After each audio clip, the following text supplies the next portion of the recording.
The story is titled, Am I the here for using information against my mother in court that I know will destroy her emotionally and mentally? I, a 34-year-old female, am involved in a very dramatic court case with my narcissistic mother and stepfather. First, a little backstory. When my sister was 1 and I was 3, my mother initially had custody. However, she went missing for 4 days, leaving my sister and me home alone. Investigations were done, and we were raised by our father. There was a reunification plan, but my mother did not follow any of it, and her parental rights were terminated. No one had ever talked negatively about my mother growing up or told me what happened, so when I was 20, I found my mom and decided to develop a relationship with her. Big mistake. After reuniting with my mother, I discovered quite a bit of information that I had not known before. She's a narcissist, formally diagnosed as a specifically vulnerable narcissist. My stepfather has BPD, also formally diagnosed. This past decade has been fake cancer. I was made to shave her hair, I had to pay them to watch my 2 children, and constant arguments, just too much to name. In 2022, my parents decided to move 15 hours away for a get-rich-quick scheme involving flipping homes. I decided to stay in our hometown because my youngest child's father died, and I wanted to stay close to his family. Plus, I was already in a year-long relationship. My mother was enraged after she had already left. She tried everything to get me to move up with him. She asked me how much money it would take to break up with my boyfriend, got me fired from a job, wrote posts online about how mean I am, texted my oldest about me, sent me hundreds of messages each month, etc. This had been going on continuously for about a year. Earlier this year, I was served paperwork. My mother and stepfather are suing me for grandparents' rights. However, no court date was ever sent. My oldest child goes to her father every break, and when she came back from summer break with him, she was acting very differently. I found out that my mother and my child's father have been in close contact for about a year and a half. They had my daughter speak with my mother, see her, and recorded videos of her that my child did not know about. I have sole legal and physical custody, so needless to say, a huge argument happened, and I'm now restricting any visitation. As a result of this incident, my mother and stepfather set a court date for a month from now. Here's why I ask if I am in this situation. I plan on using text messages where my mother said my stepfather is a danger to children, text messages from my daughter's father stating my mother is psychotic and he would never give our child access to her, and my mother's court records. My mother has over 140 charges on her record in 5 different states. My stepfather knows none of it. I'm also using the fact that her parental rights to me were terminated, so legally, she has no rights to my children. My concern is that knowing she's a narcissist, when I use these documents in court, it will hurt and probably turn my stepfather against her.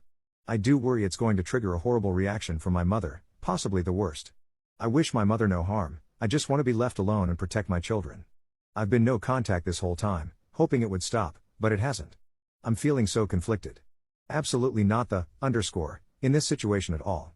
Comments. Ops replies to me, you're protecting your children. That's what matters here.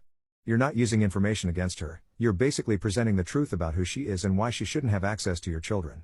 The fact that the truth happens to be really, for her is not your problem or responsibility. Quite frankly, as said at the start, your only obligation here is to protect your children from someone who's proven herself dangerous and manipulative. She created this situation every step of the way, she chose to sue for grandparents' rights. One commenter suggested that Op should stay clear of her mother and get a restraining order if possible. Op responded, I'm glad you were cleared, it gives me hope I can get through this too. I'm staying no contact and have no intentions of ever engaging again, which is why I also told my oldest child's father he will not see her until further notice because he will let my mother around my child. If I can get a restraining order, I will. I'm just trying to get her out of my children's and my life, but with limited fallout. Looks like I can't avoid that, unfortunately.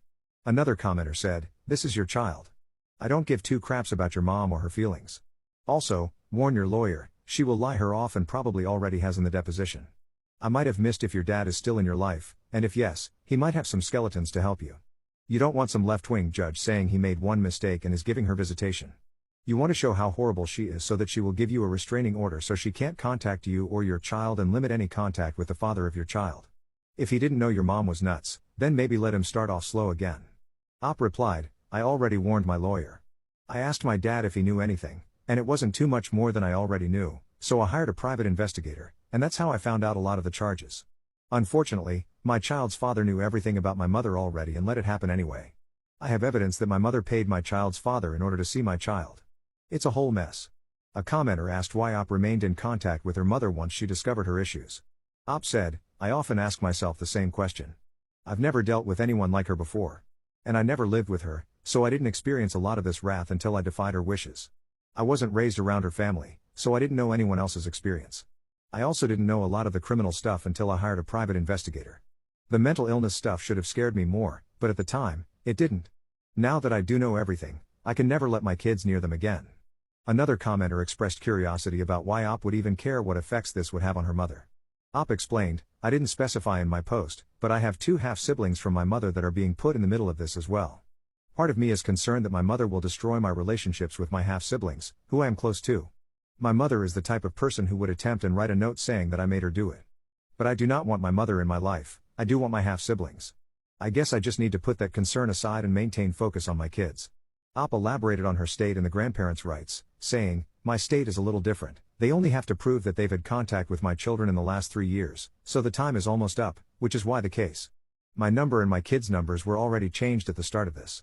I deactivated all social media profiles and identified my name. I got a job that is heavily secured and needs clearance to get in. I moved to a different city, 30 minutes from where I lived. I honestly did everything I could.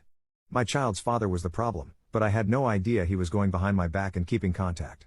So, 4.5 months after that post, Op updated, I finally have an update on my situation. Since I last posted about 5 months ago, court was postponed twice by my mother for reasons I don't know. Then it was postponed for a 3rd time due to accusations that I was an unfit mother and my daughter had suicidal ideations. My mother asked the judge to appoint a guardian ad litem to make sure the children were safe. Court was rescheduled to March 2025. For the past 5 months, I've been doing nothing but researching my mother. I found she has a total of 19 active warrants, including 3 probation violations. I turned everything over to my lawyer in hopes something would work. 2 days after discovery was turned over to my mother's lawyers, my lawyer called to let me know she officially dropped the case. My children and I met with a guardian ad litem, and they told the judge they see no issues whatsoever. After over a year of fighting this, it's finally over. It's been such a tough battle, but I'm so happy my kids are safe and will never have to go through what I have. Thank you to everyone who wrote to me personally and commented such positive things. You all have no idea how much it helped me, especially when I was having such an internal struggle. My kids are doing better than ever, and I'm grateful we pushed through. More info to answer some questions. I've already moved several states away, changed my contact information, and I've been no contact for 3.5 years. I'm currently working on getting a restraining order, but I've been advised by my lawyer that I may not be granted one due to lack of proof. That's frustrating, but I'm still trying. My daughter and I still have had no contact with her father, and other than a very strange Darth Vader text, we haven't heard from him. He's also a couple of states away from us. I also have my daughter in therapy, so I'm hoping she learns how to have better boundaries than I did. I'm not going to call the different areas about her warrants yet. My thinking is that she won't make any big moves against me as long as they are active and I know about them, something I can hold over her head just in case she tries something again. I know it's probably not over, but this is a huge win. Story 1 comments, Ops replies. One commenter said, what an incredible update. Your strength in fighting for your kids is truly inspiring. I'm relieved to hear the guardian ad litem found no issues. What kept you motivated through this journey? Op replied, thank you. What kept me going was my kids and wanting to break the cycle of toxicity for them. They deserve the world. Hopefully, they will have better boundaries and not find themselves in a similar situation. Another commenter asked, how did your mother acquire that many warrants? Op explained, she has 30+ aliases and over 200 charges in 8 different states, all financial related crimes, identity theft, robbery, etc. She's a con artist. The final commenter said, please do not ever have contact with your mom and stepdad again. Also, the ex seems to be a 2.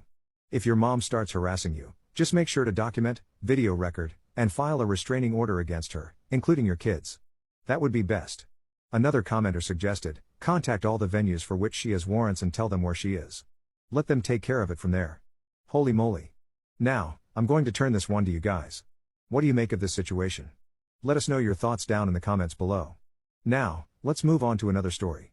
Next story comes from routine status 1492, and it says, am I the because I don't want to spend time with my half-sister and niece? Random account because my brother uses Reddit too. Last year, my dad found out that he had another kid, Mia, 30 female, and a granddaughter, Zoe, 7. Before this, it was me, 17 male, my brother, 20 male, and our parents, 55 male and 52 female.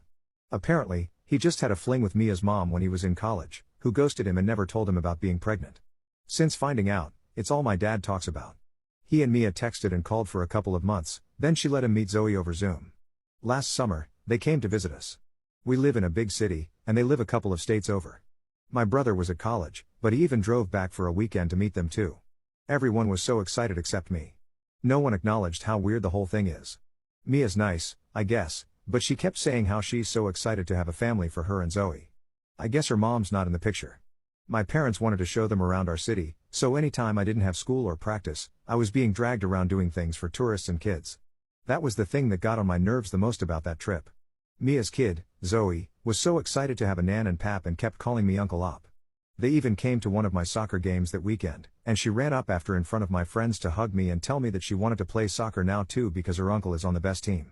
When they visited over the winter break, it was a lot of the same stuff. My parents got them a ton of presents, and Zoe kept asking me questions and asking to play games with her. I also found out that my dad is sending money each month since Mia's job doesn't pay the best. I tried confiding in my brother about it, but he seems totally fine and says it's making our parents really happy to have more family.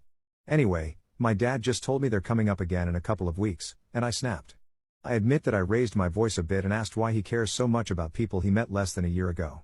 Everyone keeps saying Mia and Zoe are family, but they didn't grow up with us, and I literally can't see them as actual family. I also said she's probably just using him for the money, which I know was probably a move, but he said he's the one that insisted on sending money and feels guilty for not being there in her life. But it still feels so weird. So, I told him I'm not going to do anything with them while they're here. Now he's saying that if I can't be a team player in the family, he'll have to reconsider taking me on our family vacation this year, which I guess they're also going on. My mom's on his side, saying Mia had a hard life, so it's natural.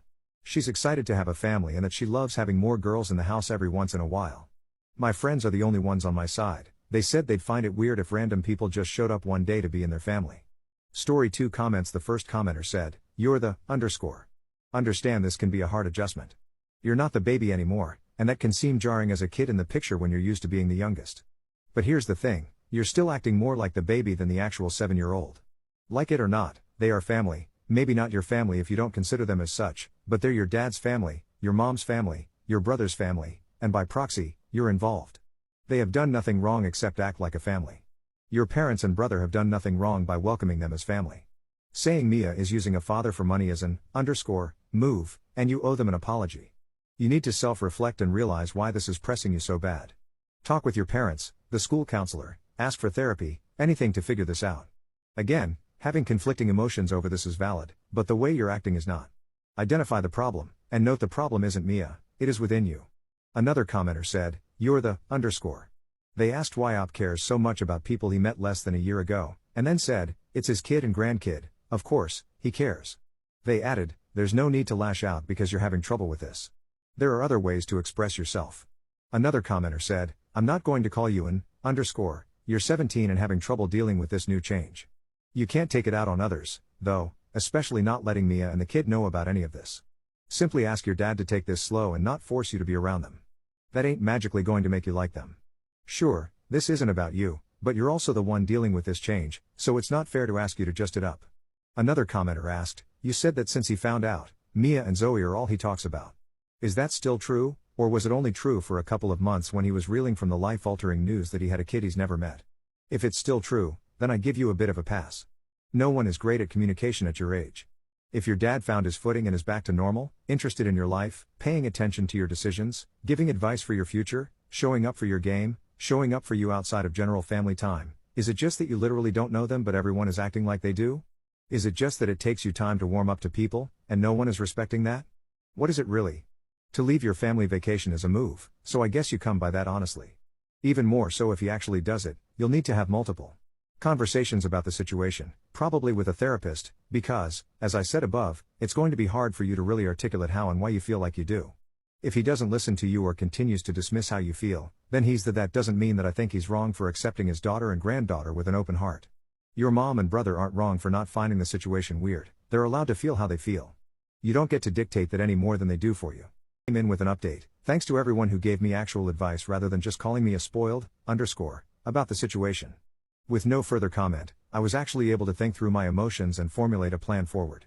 I sat down with my parents on Sunday, and we had a productive conversation. I apologized for snapping last week and told them that I was just having a difficult time with the amount of changes over the year, and it had built up. Through reading your comments, I realized that these feelings were probably coming from the fact that I am, as many of you guessed, the youngest on both sides of the family. There had always been a lot of emphasis on that, and with it being my senior year, I kind of expected a bit more of the spotlight than I'm getting. I also think that my brother being away at school put most of the expectations on me to be a good son, brother, uncle, and host. I was feeling a little resentment that he was able to escape back to his campus while I was stuck at home. I was pinning those feelings on Mia and Zoe, which I recognize isn't fair. My parents also apologized for not checking in with me more often about how I was feeling. I asked if I could opt out of some of the activities when Mia and Zoe visit so I could still enjoy my spring break with friends. In compromise, I would make more of an effort to engage with them in general, like maybe playing soccer with Zoe.